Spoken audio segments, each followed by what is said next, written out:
বাস্তবতার মুখোমুখি পড়েছিলাম আজ। এক বাবাকে দেখলাম তার মেয়েকে ট্রেনে তুলে দিতে এসেছেন, পাশাপাশি গোপনে মেয়ের প্রেমিকও স্টেশনে এসেছে প্রেমিকাকে বিদায় জানাতে।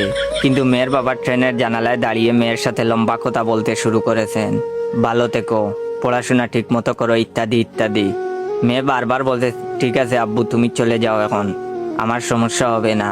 বাবার এক কথা, আরে ট্রেন ছাড়ুক তারপর যাই, একা একা ঢাকা যাবি।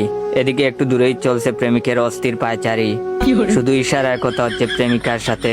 বাবা জানালার পাশ থেকে যাচ্ছেন না কিছুতেই। ট্রেন ছেড়ে দেওয়ারও বেশি সময় নেই, মেয়েটার অস্থিরতা বাড়ছেই শুধু।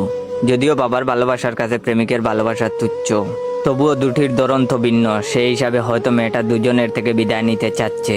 দেখতে দেখতে কেন জানি আমারও অস্থিরতা লাগতে শুরু করছে। মনে মনে ভাবছি ছেলেটা অন্তত একটা সুযোগ পাক কাছে এসে একটু কথা বলার, কিন্তু কাজ হচ্ছে না। দুজনের মধ্যেই চরম উত্তেজনা বিরাজ করছে, তিনজনের মধ্যে। হঠাৎ মেয়েটা তার বাবাকে বলল পানি কিনে দিতে।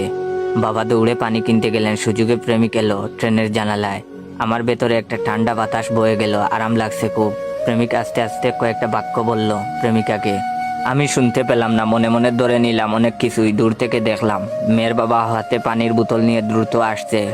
ওরা খেয়াল করেনি এখনো, ধরা খেয়ে যাওয়ার প্রবল সম্ভাবনা। আমি দ্রুত গতিতে তাদের পাশ দিয়ে হেঁটে গেলাম। যাওয়ার সময় আস্তে আস্তে করে গাড় ঘুরিয়ে বললাম, আপনার বাবা আসছে কিন্তু। আমার কথা শুনে প্রেমিকের প্রস্থান ঘটলো, কিন্তু তারা দুজনই আমার দিকে তাকিয়ে হাসছে। আমিও কিঞ্চিত মুচকিয়ে হেসে জানান দিলাম ব্যাপারটা যে আমি তাদের অস্থিরতার সঙ্গী। হাসতে হাসতে দেখলাম ট্রেনের টিটিও আমার দিকে তাকিয়ে হাসছে। আমিও হাসলাম, বুঝতে পারলাম তিনি আবার আড়াল থেকে আমার ব্যাপারটা খেয়াল করছেন। ট্রেন ছাড়লো, মেয়ের বাবাকে দেখলাম জানালার সাথে সাথে দৌড়াচ্ছেন, আর কি যেন বলছেন। ওদিকে প্রেমিককেও দেখলাম মেয়ের দিকে তাকিয়ে হাসছে। বুঝতে পারলাম মেয়েটার বাবাকে হাত দিয়ে টাটা দিচ্ছে আর চোখে টাটা দিচ্ছে প্রেমিককে।